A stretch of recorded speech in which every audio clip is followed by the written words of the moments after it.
Did you guys hear the question? Did you?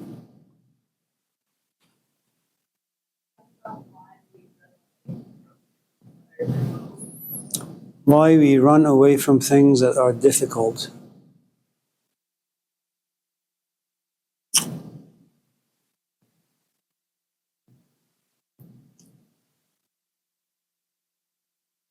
Alexia, what do you think?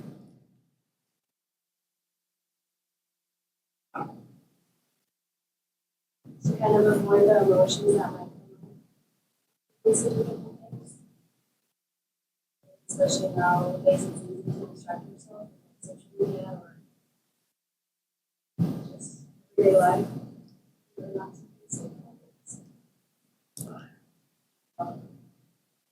That's very good, yeah.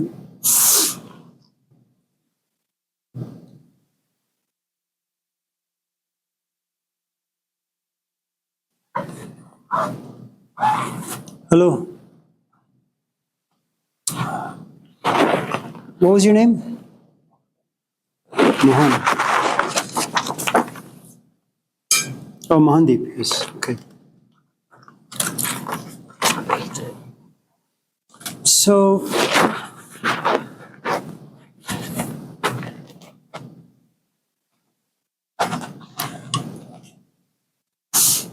forgive me for repeating myself, Kendra, and the rest of you, even though this may be new for most.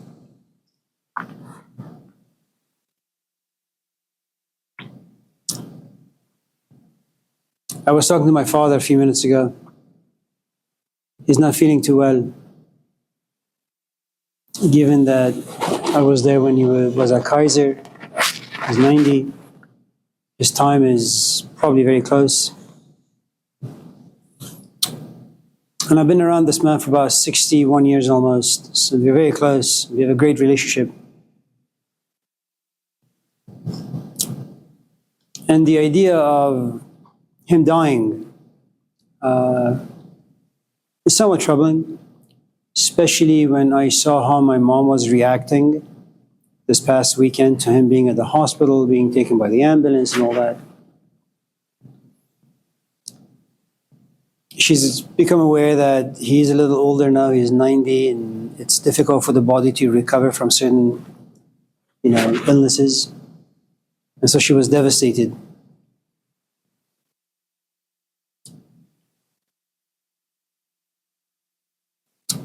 Maybe it's my age, maybe it's just the way I think about things. I don't think I'm running away from the fact that my father is getting old and he's possibly going to die in the next couple of years or maybe months or weeks. It may be that I just don't care. And I'm not like calling him every single minute to figure out where he is, what he's doing. I don't want to go to Roseville after this class to make sure he's okay. There are all these people who come and go on this planet. My father is just another one. Sure, I have a kind of relationship with him. It's a nice relationship, but he's lived a good 90 years. And, I'd rather him die in his sleep than in some hospital bed. Sometimes you're not really running away from anything. You just don't have the care that glues you to some event that requires you to pay attention and to figure out what exactly it is that you want to do. And as Alexia suggested, I think to confront anything, you're going to be in the presence of certain emotions. And if you want to kind of overcome those emotions, you need tools. If you and I are in a relationship,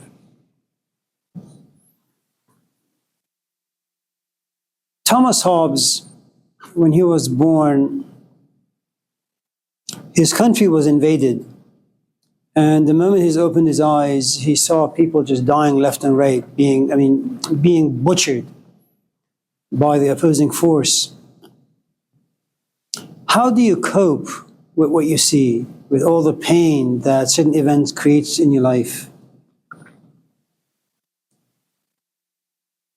He basically mentioned that human beings are brutish, they're crude, they're violent, and that's how he coped.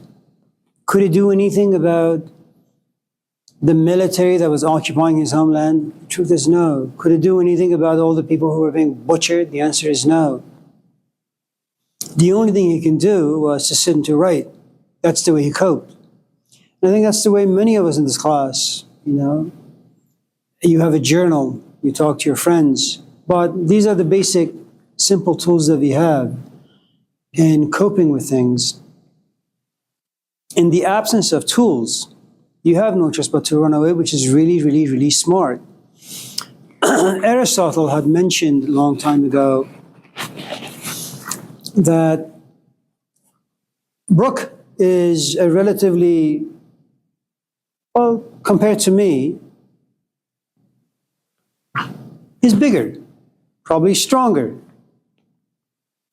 If I was to go to 7-Eleven around 2 or 3 in the morning and saw him standing with a baseball bat, well, I have a couple of options. This is just hypothetical. I can either say, Amir, just in case he comes your way, you can beat him up. Or you can get in your car and say, you know what, I'm going to look for another 7-Eleven to go to. If I was to get out of my car and fight him, Aristotle would say, well, Amir is quite stupid. Yeah, he has all these degrees, he went to school, he teaches, but at the very core, he doesn't pay attention. He's like 3 times his size. He has a baseball bat. He is younger, more agile, more strong. What are you doing? Don't be so stupid. What he would suggest that I do, get in my car and run away. For him, I would be really, really wise. Why? Because I've calculated a good amount of things. He's younger. He's stronger. He has a tool or a weapon that I don't have. There's a good chance that he can beat me up and put me in the hospital where I don't want to be. Sometimes you run away not because you're a coward. You run away because you understand that the thing standing in front of you is way, way too huge for you, more powerful than you. It can devastate you. So the best thing you can do is just run away. And you can come back another day to fight it. The other aspect goes to human nature. We are a pleasure-seeking animal. Pain does not bring about pleasure unless you say you want to play the piano. I mean, look, Brooke, he's an immigrant, like me. He can stay back home. That's his culture, his country, his people. And the things I'm saying are going to be a little difficult for you to grasp because you've never really left your homeland. There is something about your soil, the dirt in your country. There is something about walking in the streets of your country. There is something about just watching your own people walking around and speaking their own language. Okay? Especially if you have a culture that goes thousands of years. And without you knowing, you're deeply connected to that culture, even if you don't really understand it too well. Okay? A great amount of poverty in this country. But there is also a great amount of pleasure and comfort. Lots of dreams and hopes have been crushed in his homeland. But in their stead, there are tiny seeds of seeds of hopes and dreams still existing. Okay? What does he choose? He says, well, if I stay in Eritrea, well, I can't really do A, B, C, D. If I go to America, I can do them. Okay. What's the cost of leaving my country? I'm not going to see my siblings. I'm not going to see my parents. I'm not going to see my people. I'm not going to see this. I'm going to go to a strange place, strange land. I don't even speak the language. Okay? But my hopes and dreams will come true. And you realize something really interesting, that he has to decide between 2 pleasures or 2 pains. And the pain of staying in my country, having dreams that will never blossom. I will get married. I will have children, they just won't get anywhere because the country doesn't nourish, protect hopes and dreams. Or I can go to America. I'm going to leave my 5,000 culture behind, go to a strange land. I don't know anyone there. I'm going to get a job I don't like, but the pleasure I will get by leaving, divorcing my country is I have dreams of going to school, dreams of getting a job, dreams of buying a house, getting married and having kids and staying in private school. And so you realize you're always in the middle of wrestling pain and pleasure. Okay? And whichever pleasure has more value, despite the pain it brings about, you will go towards it.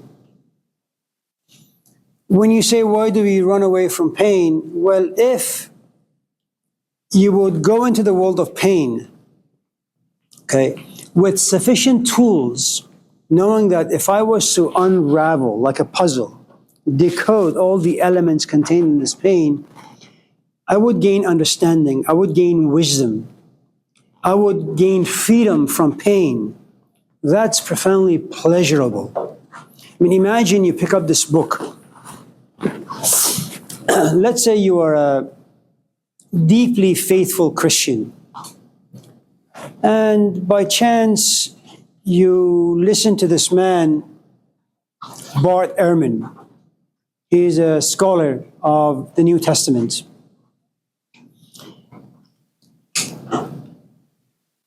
You want to keep your faith, but there is something profoundly interesting about the way he speaks about Judas, about the gospel of Judas, about the history of Judas, about the nature of Judas, or the image of Judas in the four gospels. Your faith is shaken a little bit, okay? And that causes you pain. It may even disrupt your relationship with your mom a little bit because she's a devout Christian, and whenever you see her, you begin to ask questions. And she doesn't really know what to do with the questions. And then you realize, well, your mom really shouldn't be bothered with such things. She's about 70. She should be left alone. Just let her have her faith. You know, your business is very different. And despite the fact that you realize that the more you listen to Bart Ehrman, the less of a Christian you are, at least the Christian you used to be you are, you realize it's okay. You're beginning to understand a bit more about how Christianity actually came about, how the Gospels came about, why they had to kind of bury the Gospel of Judas and make sure it doesn't resurrect. And you take pleasure in the pain of understanding. So,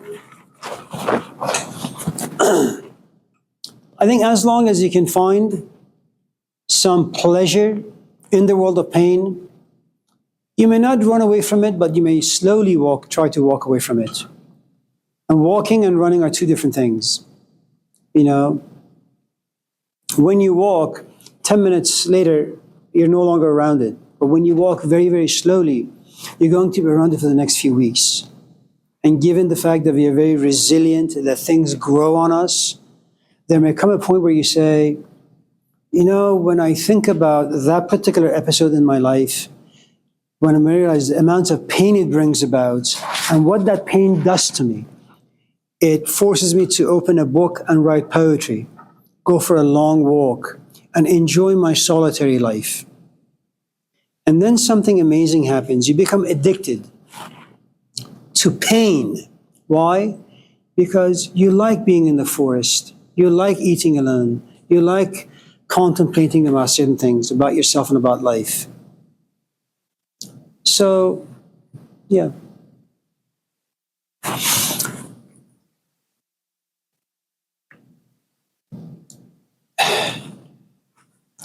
You know, consider this for a moment.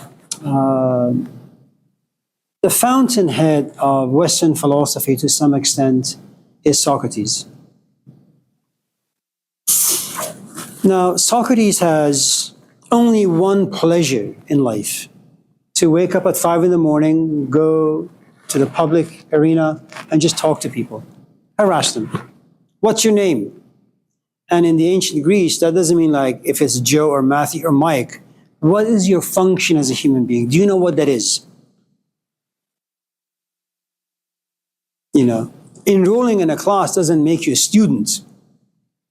It just tells me you had the power, the know-how to just put your name for a class, and here you are. Okay? Being a student is very, very different. You've come to a place where you begin to appreciate knowledge, information, transformation of sorts. So, after being judged as a disease for society, he's tried and he's found guilty, Socrates has. And the committee tells him you have two options. You can choose two kinds of pains or pleasures. You will no longer go to the city. You will no longer talk about philosophy to anyone. You won't be under house arrest, but you will walk around with your mouth shut. But you will continue to live and see your wife and your friends and your kids, but you won't talk philosophy with anyone. Or you can die.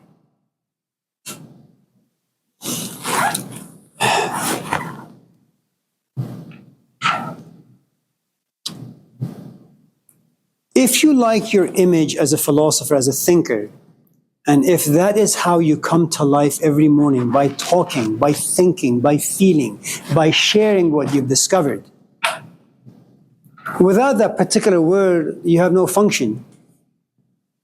And then you ask yourself, is the pain of living but not talking more than the pain of death? Is the pleasure of a life devoid of philosophy more than the pleasure of death? For Socrates, he comes to say, you know what? I'd rather die. Life without thinking and then sharing your thoughts with other people is not worth living. Maybe it's best for me to go away. And so I think when you understand pain, if it's the right time, and if you have the proper capacity, and it happens to all of us, like you have an awful relationship with your father or your mother, and you try to avoid that. Every time your mom calls you and says, won't you come over, it's Thanksgiving, you know your father's going to get drunk, you know, and he's going to say all these nasty things to everybody. And you say, I've been there, I've done that, I don't want to put myself through it because all these emotions come up, and I'm paralyzed for like 2 weeks. And time passes, you know, you disconnect from your parents for a while, you go to school, you have your own life, and 10 years later, your mom calls and says, you know, I haven't heard from you, you haven't been to our party for a few weeks, you want to come? Say, yeah. And when you go, your father still gets drunk, but for some strange reason, you become like this superhero, Superman, you know, your father throws all the stuff at you, but they ricochet off of you. Nothing sticks. For some strange reason, even though your father does very painful, hurtful things, it doesn't impact you as much, or maybe not impact you at all. So oftentimes we run away because intuitively, we realize that, you know, we don't have the capacity. Let me get some names so I don't drop you from the class. You can drop yourself later on if you realize this isn't a class for you. Hi. What was your name? Yahya. Yeah, your last name, please? Nagy. N? AGI.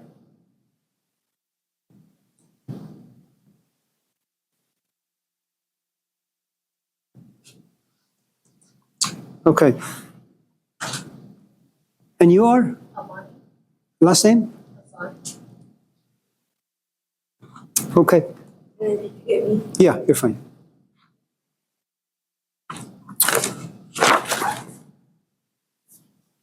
Stevie, right?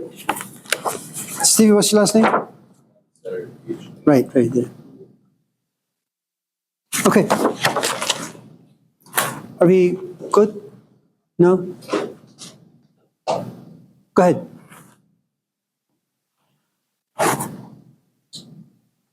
Anything? No. One?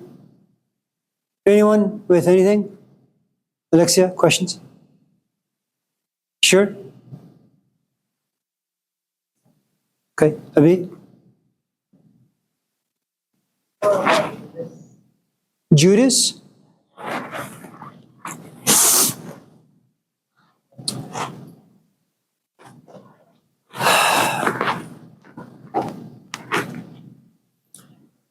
So, I can't tell you much about Judas, or I can't tell you too many things about Judas without first telling you how the New Testament came about. And I know you guys signed up for a modern philosophy class, but the truth is everything is connected to everything else. So imagine this to be an extension.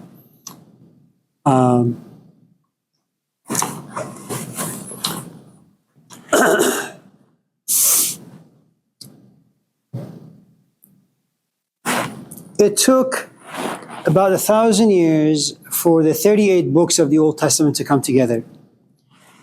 It took about 400 years for the New Testament, 27 books to come together. It took about 50 to about 70 years for the Quran to be put together. Okay? So all these sacred texts, it took some time. And what we know about time is this. As time moves on, it takes things and it adds things. So we don't really know how accurate any of these books are. Okay? And once a book becomes canonized, in other words, once someone says, this is the book, all the rest are going to be burned. So we don't have access to them. Gospel of Mark is about 40 years after the death of Jesus. And there's a reason as to why these books came much later.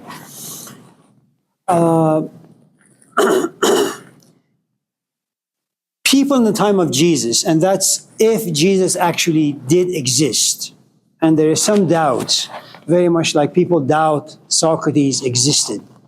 People doubted that Shams, Rumi's teacher, existed. People that aren't Christian doubt it. I'm sorry? People that are not Christian doubt it, because if you're Christian, you don't doubt it. Okay. So, To be accurate. they waited and waited and waited for this man to show up because that's what he promised his disciples. I will come back, and they waited. And whether he was speaking metaphorically or literally, no one knows.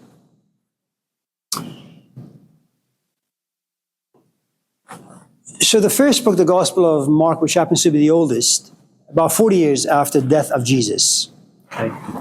Then comes Matthew.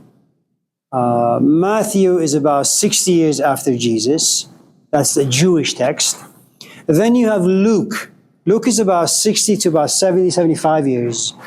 That's a more universal kind of book. And then you have the Gospel of John, which is about 90 to 120 years after Jesus. Okay. Now, when you look at the character named Judas in all these different books, Judas in the Gospel of Mark is not evil. He's just a guy who doubts. He's kind of like a Socrates who says, you should examine why you believe in Jesus. You should question your own faith. Okay? He doesn't rise up and oppose him. By the time you get to the Gospel of John, it's a very, very different story. John actually comes up and says, Judas is just an awful human being. Now, in Matthew, Mark, and Luke, and John, Judas dies in two different ways. In one book, what you have is his belly opens. It's called, I think, the land of blood, and he just dies. In another book, he hangs himself. So even in the books that are canonized by the Christian church, okay, you have two very, very different stories of Judas. Then something really interesting happened in year 2000. A woman was going around, they had found this jug in Egypt. And inside this bottle was a scroll. And first they thought it's like one of the plays of Sophocles or some other playwright. And they realized that it says the Gospel of Judas, which kind of shocked the Christian world or those who are interested in just religious ideas. How could the Gospel of Judas exist? They said that it's fake. So this woman bought it for, I don't know how much, a few $1,000. And she tried to sell it to Yale, Princeton, to Harvard for like millions of dollars, but none of those campuses bought. And so eventually, National Geographic, I think, bought the scroll for I don't know how much. They sent the document somewhere, I think in Texas, if I'm not mistaken. I think I'm probably mistaken. And it was put in a machine as big as this room. And this machine tested the ink, the paper, and it spit out a date after 48 hours. The book was written 180 years after the death of Jesus. So it wasn't written during the Gospels of Matthew, Mark, Luke, and John. It was much later. Now, let me also add that besides the Gospel of Judas, there is Gospel of Phillips, Gospel of Gospel of Nicodemus, Gospel of Mary, Gospel of Thomas.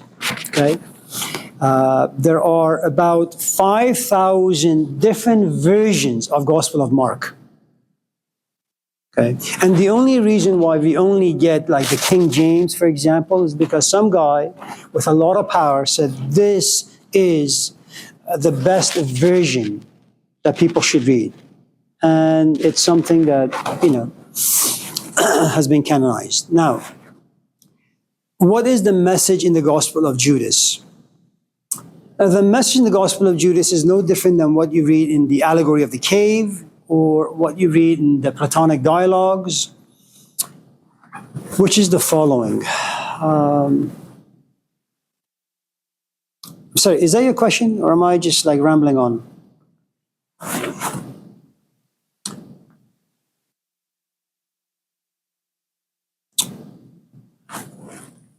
So,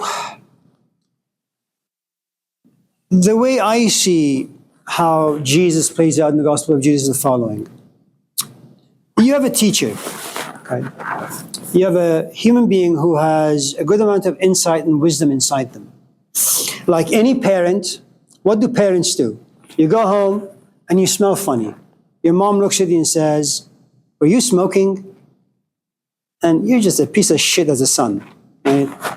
And you say, "Yeah, I'm sorry, Mom." And she sits you down and says, "Listen, we're from Yemen. Don't smoke. Your father has a name, i.e. a reputation. Don't smoke. Don't be an idiot. That's not in our culture. Grow up."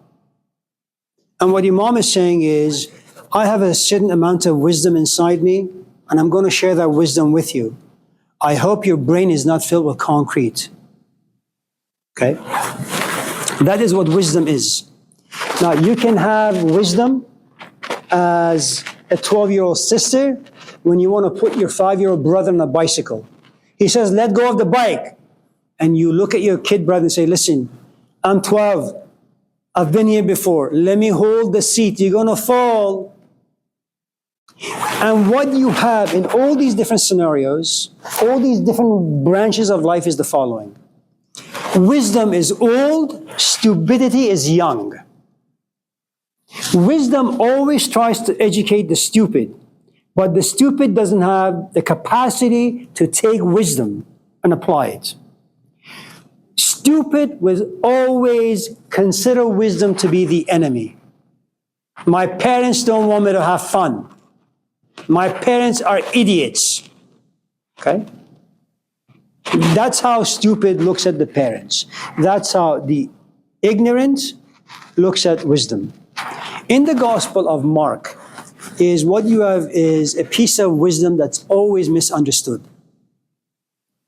Always. He tells them stories. Okay. He calms the waters. No one gets it. It's only near the end of the Gospel of Mark, centurion, who is a Roman guard, says he is the Son of God. And that's like bad translation, but let's just stay with it. Okay.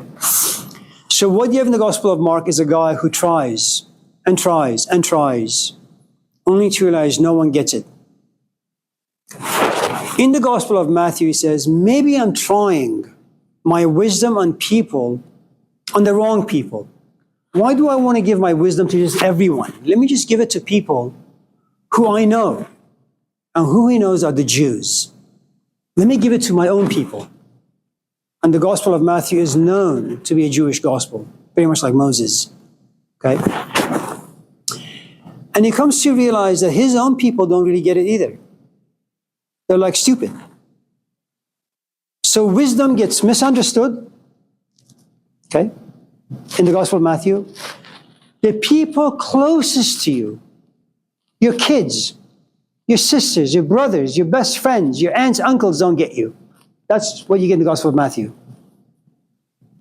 So wisdom doesn't even have the power to transform the very people closest to it. Okay? Then you have, and remember in the Gospel of Matthew, you also have wisdom expressing itself through stories. Okay? How should I live my life? Well, let me tell you a story. What should I do with my girlfriend? Well, let me tell you a story. Okay? So you have a guy who understands that wisdom can be spoken literally, so he speaks in stories. In the Gospel of Luke, he says, you know what?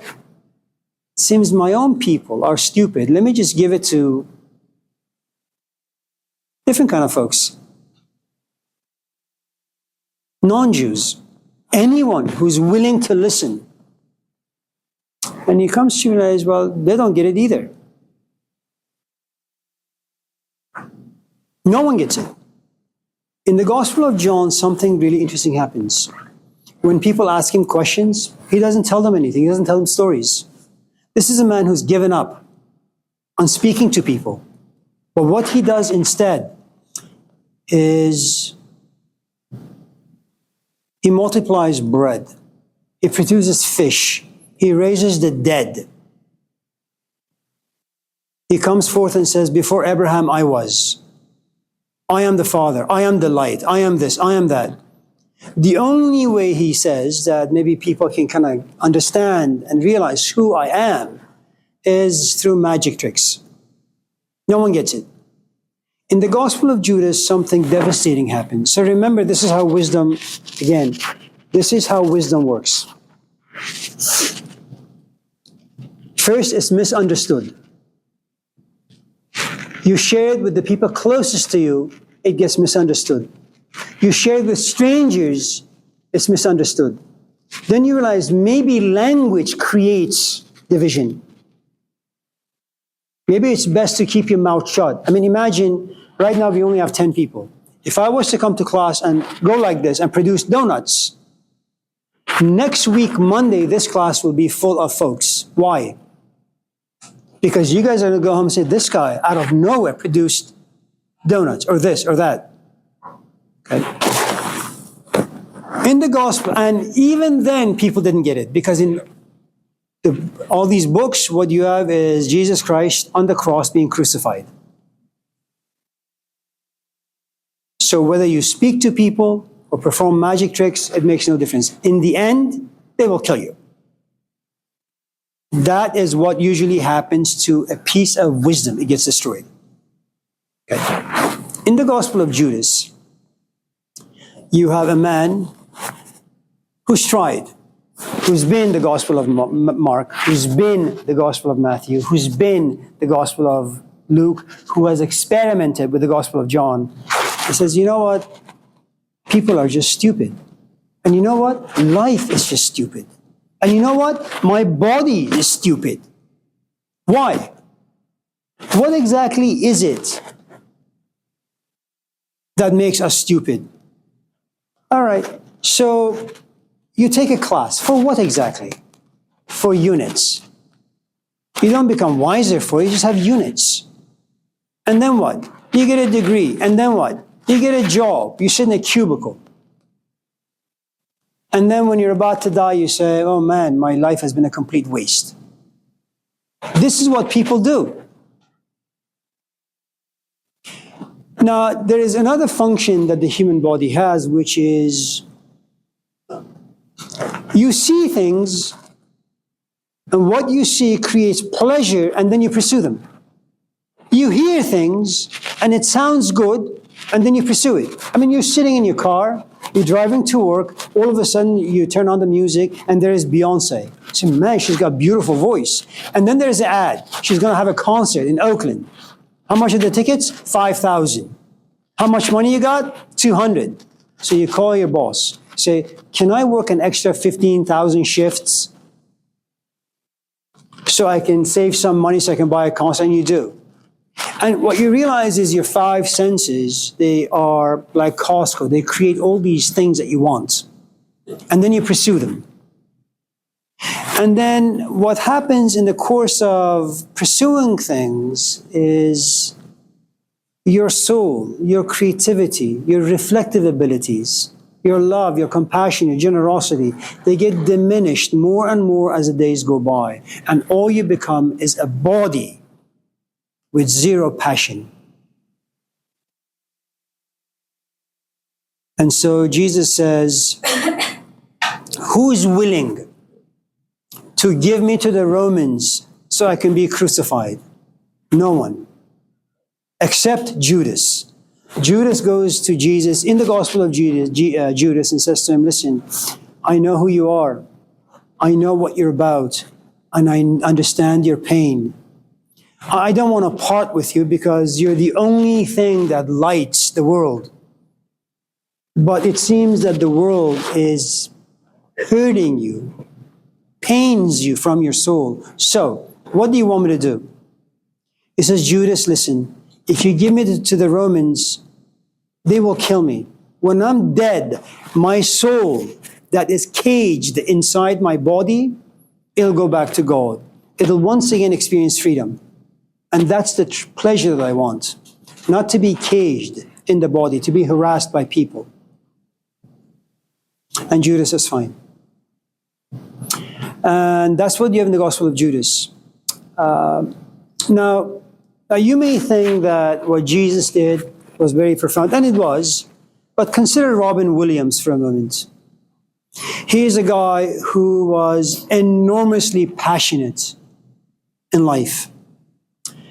He was profoundly creative, a little anxious, a little stressed, a little obnoxious, but nevertheless, he was like 90% creativity, okay?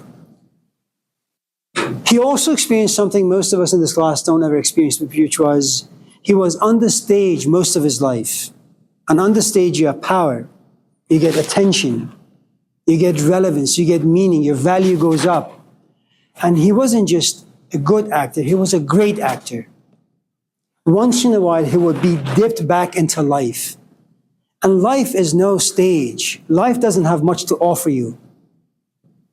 Life reveals itself as this hollow, meaningless piece of thing. And you don't really know what to do with it. And so he drinks. Because living in life, but not on the stage, is far too painful. And when he drinks, he can numb that pain away. So much so that he becomes an alcoholic. In addition, as he gets older, he realizes he has this incurable disease, and it's not fixable. And so he has to make a choice. Do I want to slowly diminish and lose all of my abilities and no longer be on the stage and be taken care of? Or should I just walk towards my death? Very much like Jesus in the Gospel of Judas, or Socrates, or Malcolm X, or Mahatma Gandhi. And so he chose death because life could not offer him anything. There is also another thing about pain, whether it's you're talking about the Jesus character in the Gospel of Judas, or the pain that some of us in this class may experience once in a while. Pain, by its very nature, plunges you into being profoundly alone. And what happens is when there is pain, you try to share that with other people, the closest people to you. And though they may hear what you're saying, they miss the emotions behind the words that you're using. And you feel as if every time you're expressing they want to give you a piece of advice, and you say, I don't want your advice. Your advice is meaningless to me. It has zero value. I just want to talk, and you just need to listen. Shut your mouth. And you realize that the more you talk and the more they talk back, you feel more isolated, more alone. And that, in the long run, becomes chronic. You get really, really depressed. And in depression, you find yourself in this dark pit, and it's only you. Now, the more wisdom lives inside you, the more alone you're going to be. Now, I'm not talking about unprocessed life experience. I don't give a shit if you're mad at your father and it's been unprocessed but you're pissed off. I'm talking about really understanding something from its very core and then trying to share that understanding with someone. You know? Look, some of us are immigrants with kids, okay? And so I can't speak for him or you, so I'll speak for myself. We had zero money when we came. We got money from church. We had to steal, we had to cheat, we had to lie, we had to do all sorts of things. I washed cars, did graveyard, janitor, was a maid at Davis, Castilian, dormitory in Davis. So money was really, really difficult to come by. Okay. There came a point to my life where my life was relatively okay. Physically, emotionally, intellectually, okay, financially. Then I got kids. But my kids don't have the immigrant narratives. My kids were born here. They don't know what it means to work. They don't know what it means to worry about not having money or not having food or not knowing if they're going to have a bed the following month. They have no idea what those things are. Okay? So when they come to me asking for $1, I say, you need to understand where this money came from. I'm not just going to give it to you. And just in case you spend it loosely, casually, you need to know the immigrant story. So just in case you buy something, take care of it.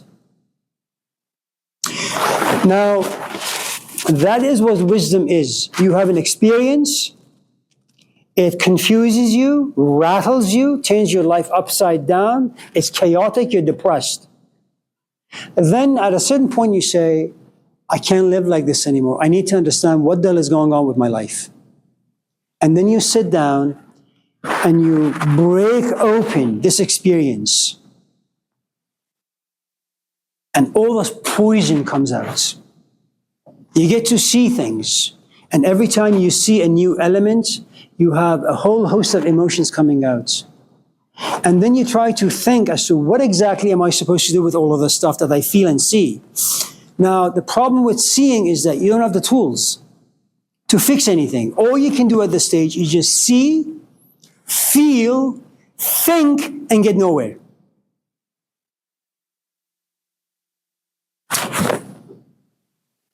That creates its own seclusion, its own solitude, its own pain, its own loneliness, its own depressions. And you sit in it day in and day out until, and I don't know how this happens, all of a sudden something opens and you understand after about 20 years. When you understand, you have this piece of wisdom. Okay? This wisdom lives up here, right here. And like a woman who gets pregnant and after 9 months says, I need to give labor, this thing needs to come out of me. When you're pregnant with wisdom, and it can be anything, okay? It wants to come out. And the way wisdom wants to come out is, I want to share my wisdom with you. For the first time, wisdom comes down and you want to give it to him. He says, is that going to be on the quiz? Wisdom doesn't care about quizzes, you piece of shit. I'm talking to you about wisdom, not your goddamn grade. Okay.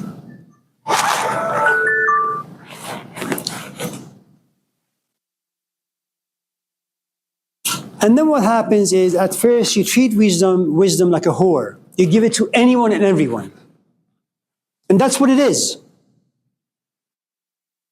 You become like a Socrates. Anyone who is willing to listen, I will talk to them. You become like a Jesus. Anyone who's out there listens, I'll give it to them. But with some maturity, you realize, well, you just don't want to have sex with anyone. You want someone who's mature. You want someone who doesn't smoke, doesn't drink, is secure in the head. Okay, it's not crazy, it's not stupid, it's not shallow. Say, I'm going to reserve my body and save it only for a person who knows my value and worth. Yeah? Oh, hold on. And then, yes, my class. And then what happens is, wisdom comes down, goes everywhere. After a while, with some wisdom, you say, you know what? I'm going to only give it to her because she's the only one who's paying attention. So you dismiss 50 people and you only focus on one. Now what you have is a monogamous relationship. And you choose her. Why? She has receptivity. She's now a bucket ready to receive. And you are a bucket filled, ready to give. What you have in the Gospel of Judas is wisdom that can find no container to go into. So it says, it's best for me to just go back to the Father, i.e. God. And if this is a little too complicated, bring it down to the level in which you are. If your father has spoken to you, if you have spoken to your own kids, if you have a boyfriend who doesn't get it, or a girlfriend who doesn't get it, or if you have an alcoholic father or a mother, and you say, our sister is over there. Can you not drink? Can you not use foul language? They just don't get it. Okay? So it doesn't have to be way up there. Yeah. Yeah, so what do you think is kind of relevant to what you're saying, I believe? What do you think about, so during, I think, with the Jewish, when they were all getting murdered and thrown, and they were all being prosecuted and all that, they started an experiment. I haven't heard anyone talk about this experiment for a very long time. I honestly can't remember the last time I heard it. So they started an experiment with authority because they never wanted that experience with the Jewish to happen again. So they started this thing where they would experiment on real people living in society to make sure no one would ever again come into power that would do a massacre like they did to the Jewish again. So what they would do is, for example, this is one experiment that I remember. I'm sorry. Is there a question? Yeah, there's a question. Can you just give me the question? Yes. So the experiment wasn't in a room, right? This is one of, they did it all over the place. But this is one example of the experiment. There was a man on the other side of the door, and there was people on the other side. Yeah. And they couldn't see the man, the people on the other side of the door, but they could hear him scream. And then they had a boss telling them, oh, push the lever. And then they could hear the person scream, and each time they moved the lever longer, it would cause more pain. And then the people that would fail the experiment would So where's the question? Where's the question? Move the bar all the way to the Irania, where's the question? That's how they would fail the experiment. And they didn't know they failed until they walked out the room and they thought they killed the person. The person never died. Okay. They thought they did. Any other questions? So what do you think about that type of an experiment on people? It's fine. Experiment on It's okay. Because no one got hurt. Yeah, it's okay. The person didn't really die. Look. I don't know if they still do those experiments, but I think look. Shh. Okay, I got it. I don't know. Yeah. It's just a question. Yeah. And when it's too far. Yeah. We like to hurt people.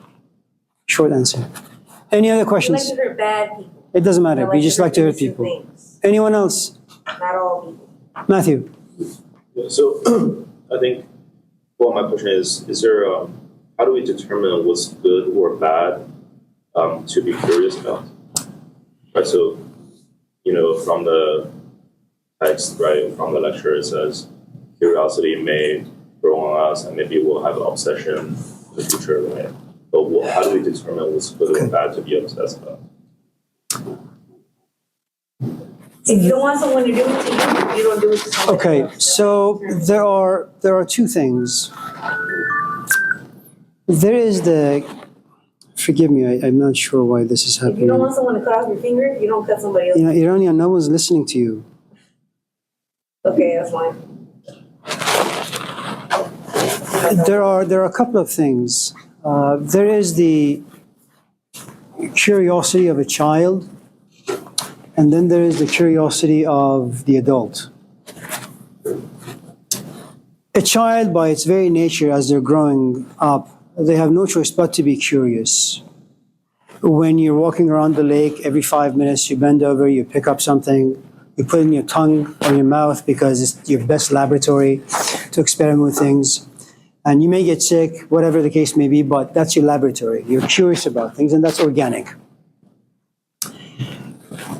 And your parents are there to protect you, okay? Just in case you're curious about dog poop and you want to put it in your mouth, your mom kind of slaps your hand and you say, okay, and explains to you what this is. As you grow older, you become curious about things that could, in fact, harm you. Okay? Now,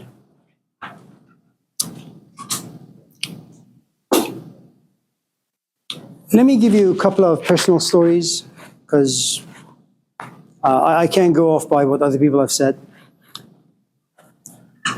About almost 25 years ago, I had a student. She was getting her bachelor's degree and she only needed one class. Only one class. It was an 8-week short-term class. She was a devout Christian, 2 kids, or 3 kids, and a husband. She was about 40. Maybe she was questioning her life before coming to the class. Maybe she was unhappy. I'm not really quite sure. But something about the class interested her, attracted her.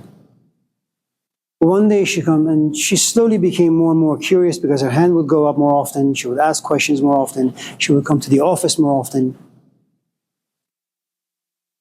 There came a point she came to the office and she just cried.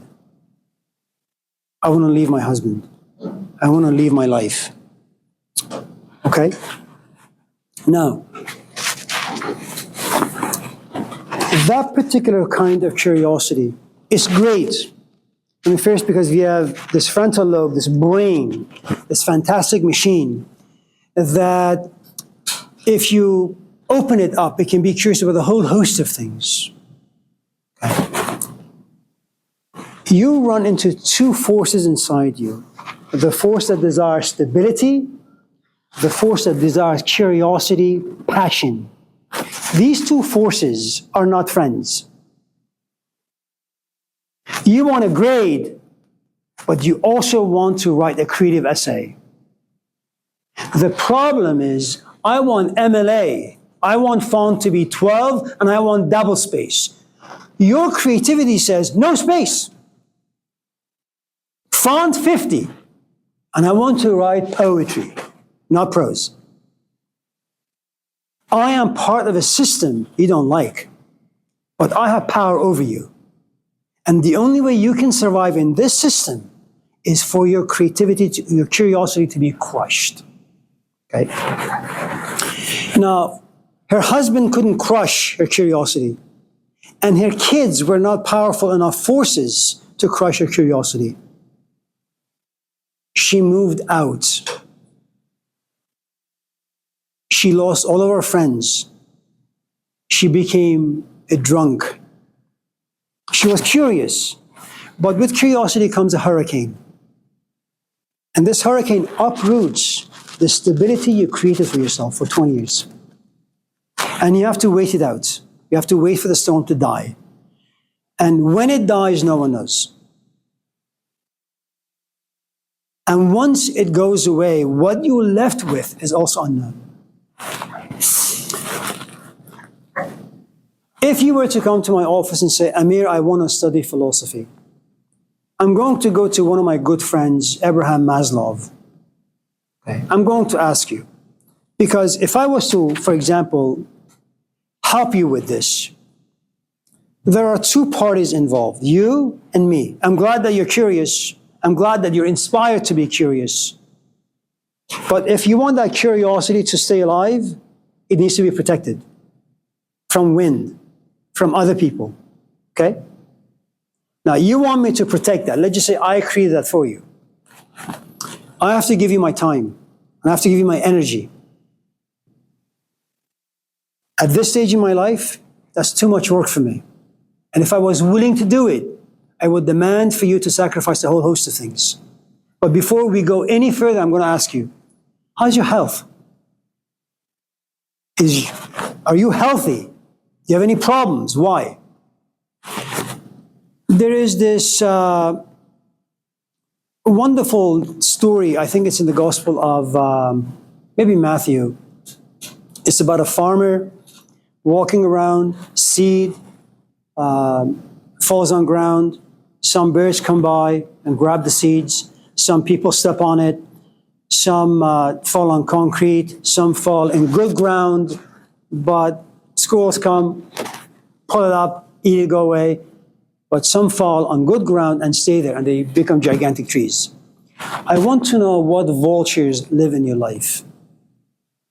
If, for example, you're dating someone, and if they're talking about their ex, that history is the vulture. You don't stand a chance. Until they are over their ex, they're not going to be committed to you. They may sleep with you, you guys may hang out for 2 years, but they have no problem walking away. Okay? First, you need to be healthy. You need to call me every 10 minutes saying, I'm going to go to Kaiser. Because every time you focus on Kaiser, you focus less on philosophy. Let's just say you say, I'm healthy. Okay. The next question I said, where do you live? In your car? In a studio? With your parents? Is shelter going to be an issue? Do you have money to pay for rent? Do you have money for food? Okay? And as you and I are talking, I'm going to listen to the way you speak, how well you think. Okay? If I find flaws in any of that, I'm not dealing with that. Because I'm going to give you energy and all you're going to give me back is crap. Okay? So remember, curiosity by itself is great. If it's not nourished, it will die. Okay? It also depends on who has created this curiosity and what exactly they want to do with this curiosity. Look, sometimes I go out with someone and they think I'm curious about them. I am. I only want to sleep with them. Sometimes I go out with someone because not only do I want to sleep with them, I also want to get to know them. It becomes a bit more complicated. Sometimes I go out with someone, it is true I want to sleep with them, but I'm at a place where I want to marry someone. I pick and choose carefully. But sometimes you go out with someone because you want a friend. I don't want a friend. Sometimes you go out with someone and say, okay, she can be a good wife, but can she be a good mother? And for someone to be a good mother, is her family around? Because you can't raise a kid, just the two of you. You need grandparents, you need aunts, you need uncles. You need a good village, a good support system. So the point I'm trying to make, if the person who's made you become curious, okay, has plans, and those plans are way in the future, they're going to demand more. And because of that, they need to protect that curiosity more. Someone like Plato, someone like Aristotle, they have schools, private schools. Why? They don't want their time to be wasted. They don't want their wisdom to be trashed by ridiculous, stupid people. So sometimes you can be curious about your stability. You have a great job, it's bought you a great house, a great car, a great life for you, your wife and your family. But you're now curious, is there another job I can get that's a higher pay? The only difficulty is you may have to move to Sacramento. Curiosity is good, but it's kind of like Oakland.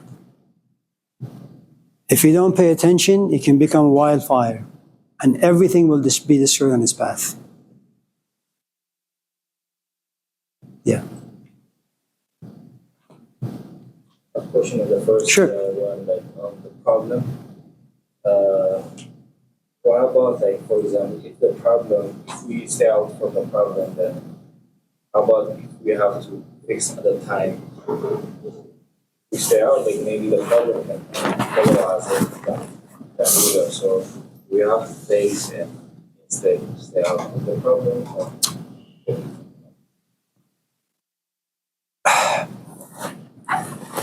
So I'll give you some narratives about some of my older students, like students from past. I had a couple of 20-year-olds, both men. And from a very, very young age, they used to watch porn from the age, I think, 11.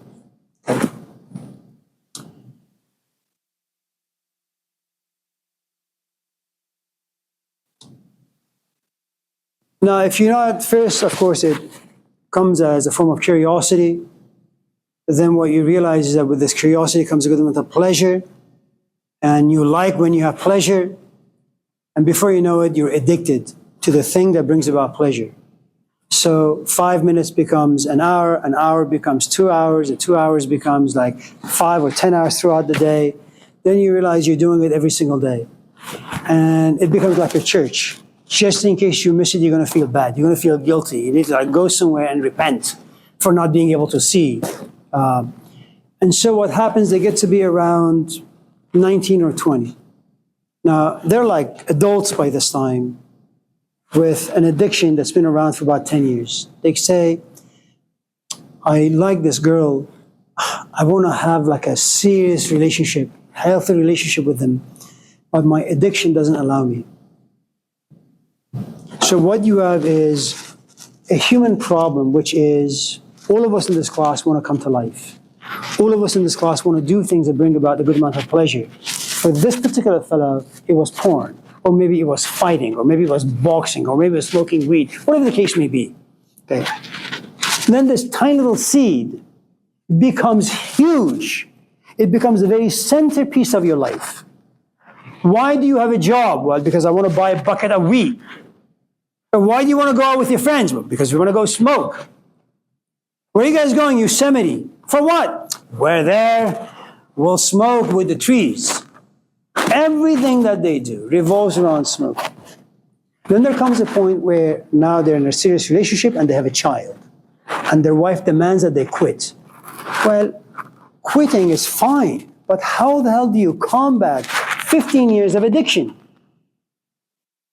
Right?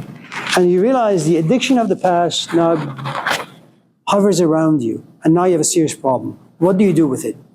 And the answer is like any other addiction. There isn't much you can do. You want to try to quit, like people trying to do whatever, you know, but discipline comes into play. You really need to hate smoking, be disgusted by it. But the problem is most of your friends smoke. It's no longer physical, it's psychological. You know, you have kind of spaced out most of your time revolving around smoking or drinking or whatever. So you need to reinvent yourself, and that's a really, really tough thing to do. There was a show on TV, I think Flipping Houses or something. Sometimes you see a house and you buy without really seeing it for $200,000, and you go inside and you realize it's a complete mess. So you call your friends, they come with a bulldozer, and they destroy the whole thing. When you're addicted to anything, the only way you can reinvent or recreate or make yourself a brand new life, you need a bulldozer. And that's, for us human beings, very, very painful. You know, had you stopped when your mother asked you, maybe you had a chance then. But after 15 years of doing this over and over again, it's very slim. Not impossible, but it takes work. You know, the thing about racism, for example, you can't get over racism by legislating laws. It doesn't work. Racism is about sitting back and looking at something, trying to understand it. That takes time, effort, sacrifice.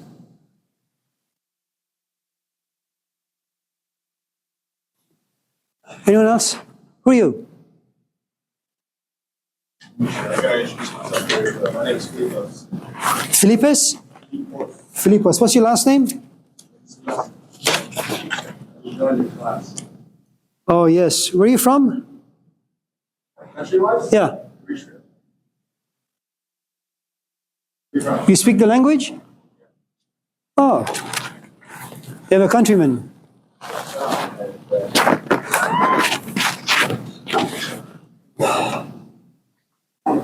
Any other, Alexia? Anything? I did have a question about the material. Sure. I was curious to hear more about absurdity and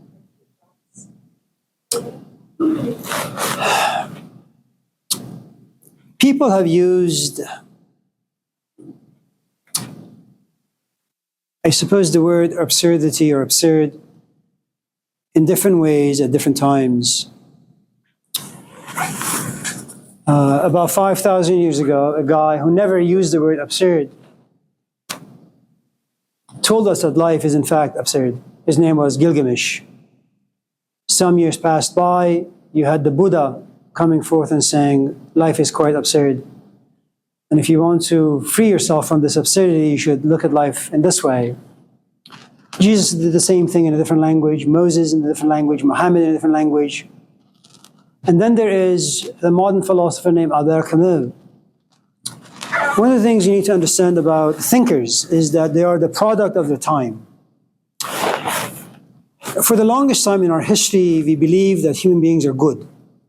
You're kind, you're decent. And that deep inside lives the kingdom of God.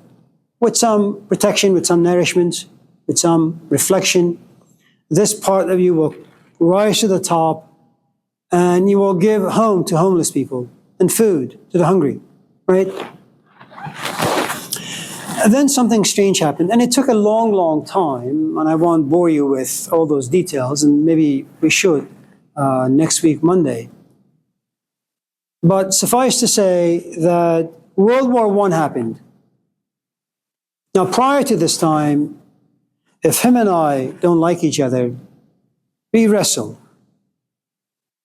I look into his eyes, and I grab him by the throat, and I suck the air out of his, and he dies. I see it. World War I and II did something magical.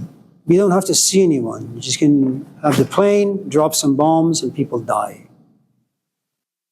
It's one thing to hold someone and see life basically leaves them. Something happens to you until you become completely callous. Okay.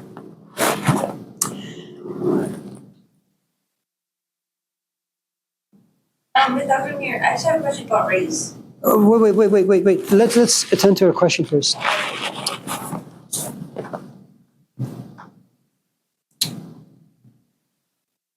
All of a sudden, what you have is within just a couple of months, so many lives being lost and so many lives being uprooted. And you sit back and you say, what does it mean? I mean, consider what's happening right now in Israel and Palestine, but mostly Palestine and Lebanon. You know, you go to work, you raise a family, and all of a sudden, it's not even your problem, right? All of a sudden, bombs drop. And you sit back and you say, I came here, no one asked me, I was forced to be born, and no one asked my permission, bombs are dropped on my head. None of this stuff makes any sense.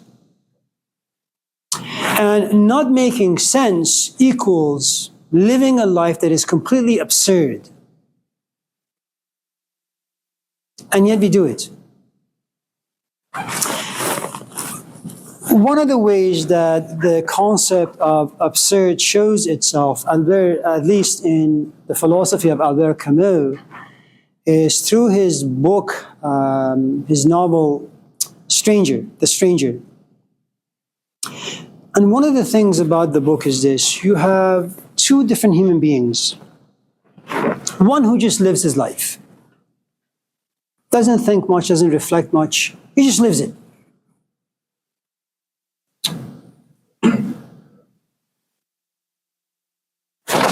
All of a sudden, something about him gets caught. He is forced to think. and he doesn't like it. He doesn't like what he sees. He doesn't like the power of reflection and what it does to him.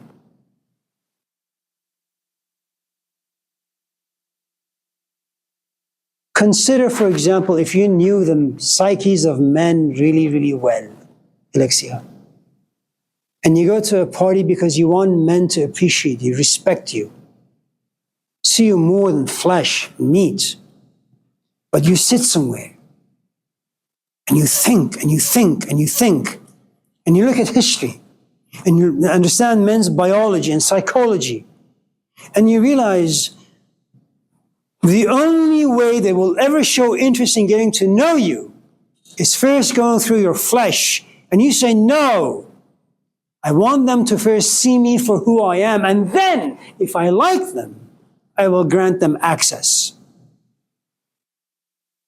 And all of a sudden you realize, out of all these men around you, not one is worthy of you.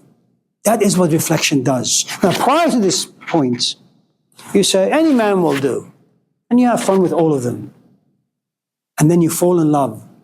And then you're broken by love. And you're forced to examine your life. And then you're forced to examine men. And then you're disgusted by what you find. And you say, men are just absurd, pathetic little animals. So what you have in Camus is a culture that doesn't reflect, doesn't think, just says I'm a Christian or a Muslim or a Buddhist because my parents were a Christian or a Buddhist or this or that. Then there comes a mature point where you're forced to think and reflect. And you say, well, this is nonsense. This is garbage. Why do people live in such a ridiculous, absurd sort of a way? And the truth is, that is what human nature demands. And that's Albert Camus.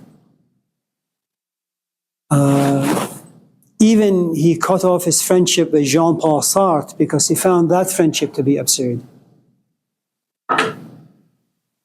You know, you can't side with friends when they keep bullying the Algerians. You can't make excuses for them. And that's what Sartre did. Yeah, so. There is another, it's something we talked about in the previous class. What time is it before I? 12:17. Over it, yeah. Oh, we're done, huh? Yeah. Well, maybe next week, Monday, you can ask the question. We can. All right. So it's good to see some of you, not all of you. Thank you for the questions. For those of you who don't want to do work for this class, my recommendation would be just to drop the class. Don't waste your time. Don't waste my time. Just go away. Okay. Have a nice day. Thank you.